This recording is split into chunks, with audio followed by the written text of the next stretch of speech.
একটা ঝকঝকে স্টিলের ট্রাঙ্ক রাখা ছিল ওয়ান্ডারল্যান্ড পার্কের কাছে নালার ধারে, আর সেই ট্রাঙ্ক থেকে বের হচ্ছিল অসহনীয় এক দুর্গন্ধ।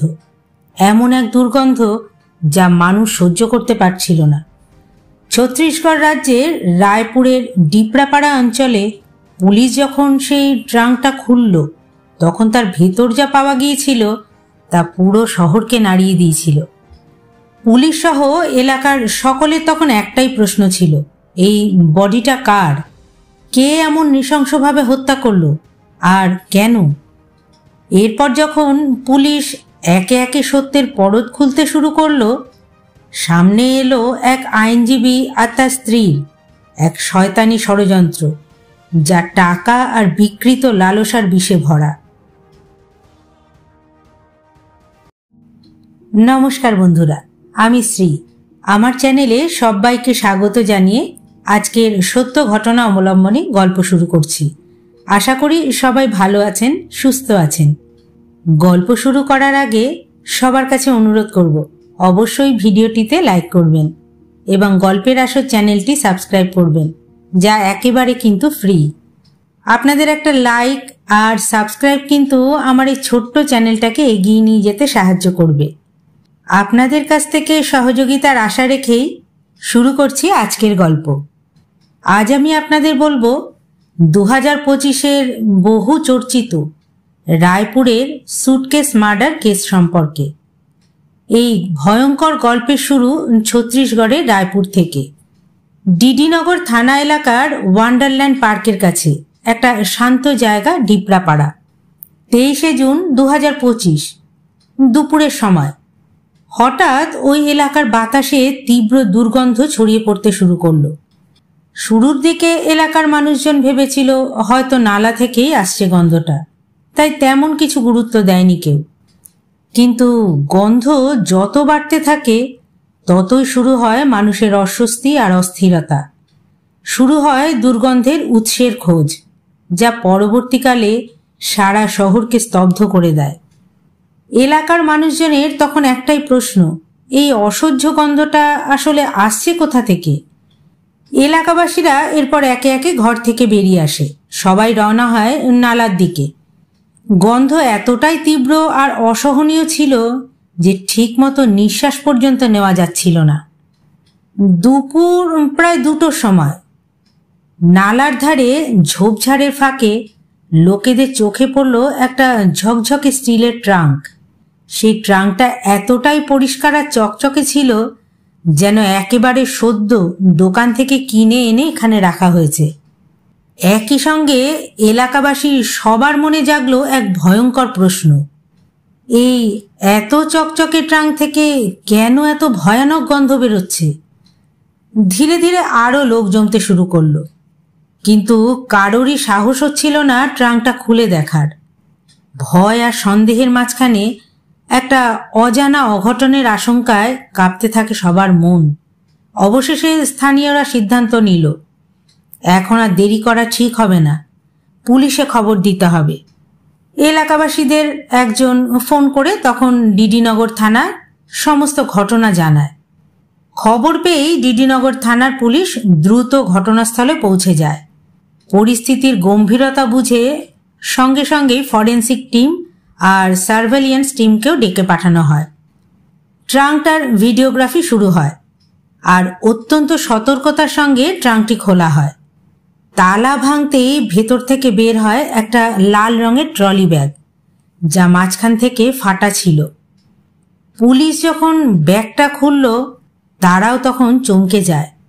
ব্যাগের ভিতরে ছিল একটি বিকৃত দেহ, যেটা এতটাই ফুলে গিয়েছিল যে ব্যাগটাই ফেটে গিয়েছিল। দেহটার উপরে ছিল সিমেন্টের মোটা স্তর, আর পা দুটো শক্ত করে মজবুত দড়ি দিয়ে বাঁধা। দেখে স্পষ্টই বোঝা যাচ্ছিল এটা কোনো হঠাৎ রাগ বা হিংস্র আবেগে ঘটানো খুন ছিল না। এটা ছিল ঠান্ডা মাথার পরিকল্পিত হত্যা, যেখানে প্রত্যেকটা ধাপ অত্যন্ত সতর্কতার সঙ্গে সাজানো ছিল। পুলিশ এবার ট্রাঙ্কটি খুঁটিয়ে খুঁটিয়ে পরীক্ষা করতে শুরু করে। ট্রাঙ্কটির একটি কোণে লেখা ছিল হব্বু ভাই। এই ছোট্ট একটা সূত্র তদন্তকে এক নতুন মোড়ে নিয়ে গেল। ট্রাঙ্কের ঝকঝকে রূপ আর তার অবস্থা থেকে স্পষ্ট ছিল এটা সম্প্রতি কেনা হয়েছে। এখন পুলিশের একটাই লক্ষ্য, এই ট্রাঙ্ক কে কিনেছিল আর কোথা থেকে সেটাই খুঁজে বের করা। পুলিশের একটা টিমকে পাঠানো হয় রায়পুরের পুরনো গোলবাজার এলাকায়, যেখানে এরকম স্টিলের ট্রাঙ্ক বিক্রি করার অনেকগুলো দোকান আছে। পুলিশ প্রত্যেকটা দোকানে গিয়ে ট্রাঙ্কের ছবি দেখাতে থাকে এবং জিজ্ঞাসাবাদ করতে থাকে। প্রথম 4টে দোকানের দোকানদার ট্রাঙ্কটি তাদের দোকানের নয় সে ব্যাপারে পুলিশকে জানায়। এরপর পুলিশ যখন পৌঁছয় সাব্বি স্টিল ট্রাঙ্ক ফ্যাক্টরিতে, তখনই দোকানের মালিক হব্বু ভাই ছবি দেখেই নির্দ্বিধায় বলে এই ট্রাঙ্ক তার দোকান থেকেই কেনা হয়েছে। সে আরও জানায় 22শে জুন একজন পুরুষ আর একজন মহিলা ইলেকট্রিক স্কুটিতে করে তার দোকানে এসেছিল, তারাই এই ট্রাঙ্কটা কিনেছে, কিন্তু দুজনেই নিজেদের মুখ কাপড়ে ঢেকে রেখেছিল। এবার পুলিশ সিদ্ধান্ত নেয় গোলবাজার আর তার আশপাশের সব সিসিটিভি ফুটেজ পরীক্ষা করার। গোলবাজার আর তার আশপাশের সব ক্যামেরার ফুটেজ ঘেঁটে দেখা হয়, আর সেই ফুটেজে সত্যিই দেখা যায় এক পুরুষ আর এক মহিলা স্কুটিতে দোকানে আসছেন, কিন্তু মুখ ঢাকা থাকায় তাদের শনাক্ত করা যায়নি। তখন পুলিশ হব্বু ভাইকে জিজ্ঞাসা করে তারা কি কোনো মোবাইল নম্বর বা অন্য কোনো ডিটেলস দিয়েছিল। হব্বু ভাই পুলিশকে জানায় না, কোনো মোবাইল নম্বর তার কাছে নেই, তবে ওরা পেমেন্ট করেছিল অনলাইনে। এই তথ্যটাই এবার পুলিশের জন্য হয়ে উঠল সবচেয়ে গুরুত্বপূর্ণ। তদন্ত এবার মন নিল সেই ডিজিটাল পেমেন্টের দিকে, যার মাধ্যমে এই ট্রাঙ্কটি কেনা হয়েছিল। পেমেন্টের সূত্র ধরে সামনে এলো এক নাম, অঙ্কিত উপাধ্যায়। পুলিশ সঙ্গে সঙ্গে অঙ্কিত সম্পর্কে বিস্তারিত তথ্য সংগ্রহ করে এবং জানতে পারে যে সে রায়পুরের ইন্দ্রপ্রস্থ কলোনির ফেজ 2-তে থাকে।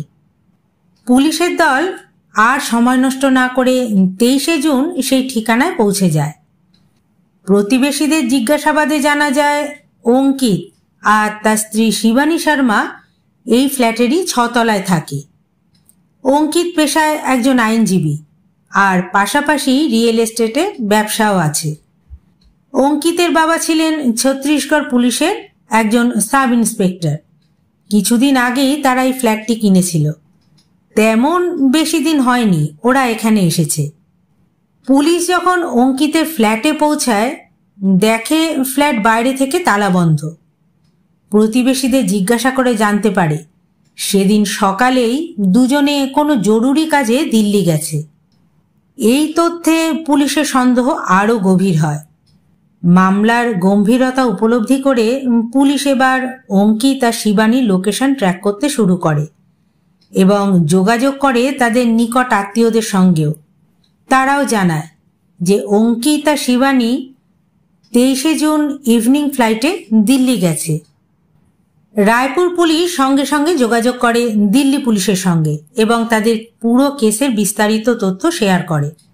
দিল্লি পুলিশ বিষয়টি জানায় এয়ারপোর্টে মোতায়েন থাকা সিআরপিএফ টিমকে। অঙ্কিত আর শিবানীর ফটো এবং ডিটেলসও পাঠিয়ে দেওয়া হয়। 23শে জুন রাত প্রায় 9টা।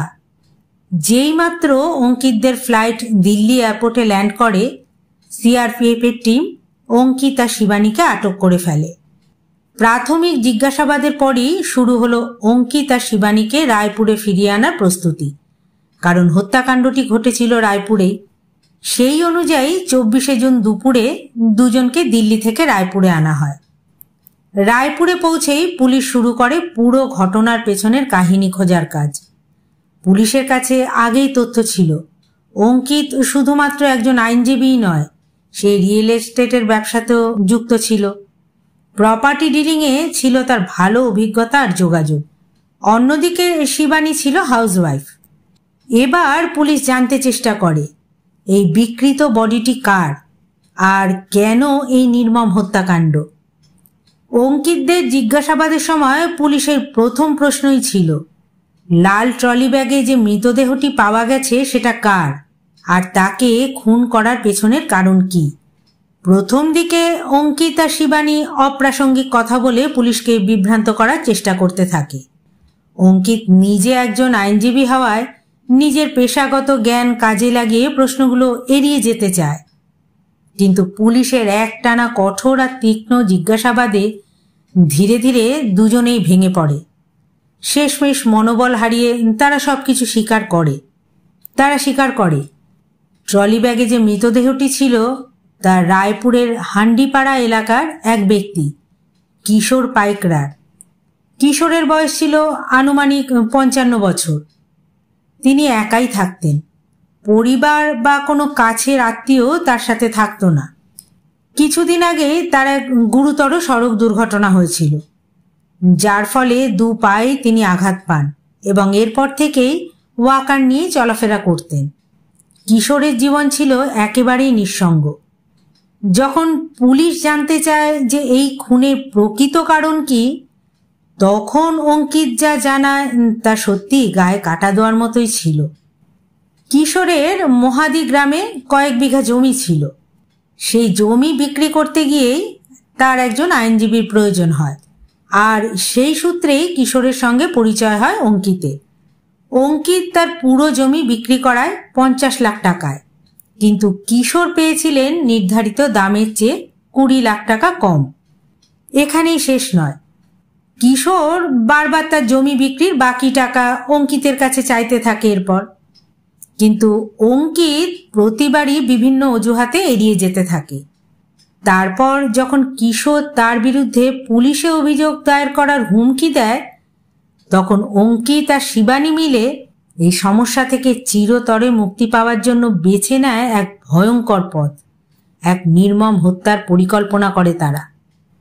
ওরা ভেবেছিল যতদিন কিশোর বেঁচে আছে ততদিন ও তার টাকা চাইতেই থাকবে। ওরা জানতো কিশোর একা থাকে আর তার কোনো উত্তরাধিকারীও নেই, তাই যদি ওকে রাস্তা থেকে চিরতরে সরিয়ে দেওয়া যায় তবে না টাকা ফেরত দিতে হবে, না তার কোনো সাক্ষীও থাকবে।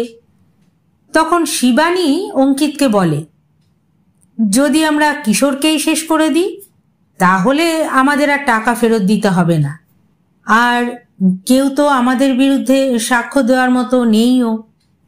অঙ্কিত তখন শিবানীর এই প্রস্তাবে রাজি হয়ে যায়। তারপর ওরা দুজনে মিলে এক ভয়ঙ্কর ষড়যন্ত্র করে ওই নিঃসঙ্গ প্রৌঢ় কিশোরের বিরুদ্ধে। 21 জুন 2025 সন্ধে প্রায় 6টা অঙ্কিত কিশোরকে ফোন করে নিজেদের ফ্ল্যাটে ডাকে তাদের পরিকল্পনা কার্যকর করবার জন্য। ঠিক 6:30 নাগাদ কিশোর অঙ্কিতের ফ্ল্যাটে পৌঁছয়। ফ্ল্যাটের দরজা খোলে অঙ্কিত। তারপর কিশোর ভিতরে আসে। অঙ্কিত তাকে বসতে বলে। তারপর শিবানী কিশোরকে পোহা খেতে দেয়। পোহা খাওয়ার কয়েক মিনিটের মধ্যেই কিশোরের চোখ ভারী হতে থাকে, গোটা শরীর যেন ঢলে পড়ে ক্লান্তিতে। তার চোখ বন্ধ হয়ে আসছিল আর দেহটা নিস্তেজ হয়ে যাচ্ছিল।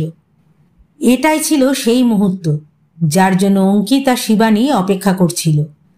ওই পোহায় মেশানো ছিল ঘুমের ওষুধ। কিশোর অচেতন হয়ে সোজা সোফায় লুটিয়ে পড়েন। এবার ছিল সেই ভয়ঙ্কর ষড়যন্ত্রকে বাস্তবায়িত করার পালা। শিবানী কিশোরের পা শক্ত করে দড়ি দিয়ে বেঁধে ফেলে আর হাত দুটোকে শক্ত করে চেপে ধরে রাখে। এরপর অঙ্কিত কিশোরের গলা চেপে ধরে। ধীরে ধীরে কিশোরের হৃদস্পন্দন কমতে শুরু করে। প্রায় 15-20 সেকেন্ড ধরে অঙ্কিত কিশোরের গলা চেপে ধরে রাখে, যতক্ষণ না কিশোরের দেহ সম্পূর্ণ নিথর হয়ে যায়। কিন্তু শিবানীর বিশ্বাস হচ্ছিল না যে কিশোর আর জীবিত নেই। সে অঙ্কিতকে বলে, কিশোর এখনো বেঁচে নেই তো?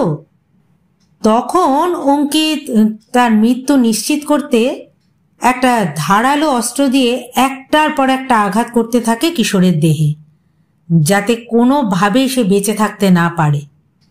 মাত্র কয়েক মিনিটের মধ্যেই কিশোরের নিঃশ্বাস চিরতরে থেমে যায় আর গোটা ঘর জুড়ে নেমে আসে এক ঠান্ডা নিস্তব্ধতা।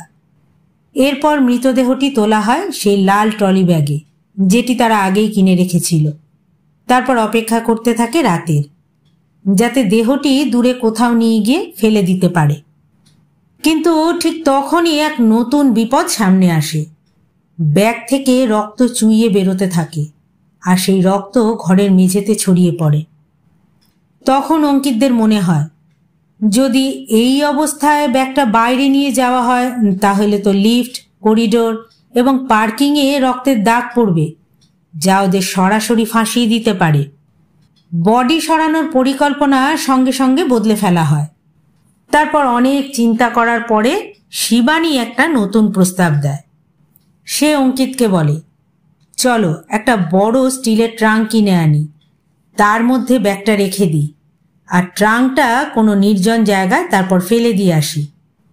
প্ল্যান মতো পরদিন সকালে অর্থাৎ 22শে জুন ওরা দুজনে স্কুটিতে করে যায় গোলবাজারে, আর সেখানে হব্বু ভাইয়ের দোকান থেকে একটা স্টিলের ট্রাঙ্ক কেনে। তারপর একটা টোটো ভাড়া করে সেই ট্রাঙ্ক নিয়ে ফ্ল্যাটে চলে আসে।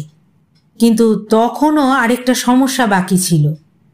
ট্রাঙ্ক থেকে যাতে দুর্গন্ধ না বেরোয় তার জন্য দরকার ছিল সেটাকে ভালো করে সিল করে দেওয়ার। তার জন্য দুজনে বাজার থেকে সিমেন্ট কিনে আনে। এরপর ব্যাগটা ট্রাঙ্কের মধ্যে ঢুকিয়ে চারপাশে মোটা করে সিমেন্ট দিয়ে প্রলেপ দিয়ে দেওয়া হয়। তারপর ট্রাঙ্কটি ঢাকনা বন্ধ করে তাতে তালা মেরে দেয়। সিমেন্টে ভর্তি ট্রাঙ্কটা এতটাই ভারী হয়ে গিয়েছিল যে দুজনে মিলে সেটা তোলার ক্ষমতা ছিল না। তখন 23শে জুন সকালে ওরা দুজন মজদুর ডেকে নিয়ে আসে, আর তাদের বলে যে ওই ট্রাঙ্কে বইপত্র আছে, নিচে গাড়িতে নিয়ে যেতে হবে। মজদুররা লিফটে করে ট্রাঙ্কটা নিচে নামিয়ে আনে আর টেনে হিচড়ে গাড়ির কাছে নিয়ে যায়। কিন্তু তখন দেখা যায় ট্রাঙ্কটা এত বড় যে গাড়ির ডিকিতে পুরো ঢুকছেই না।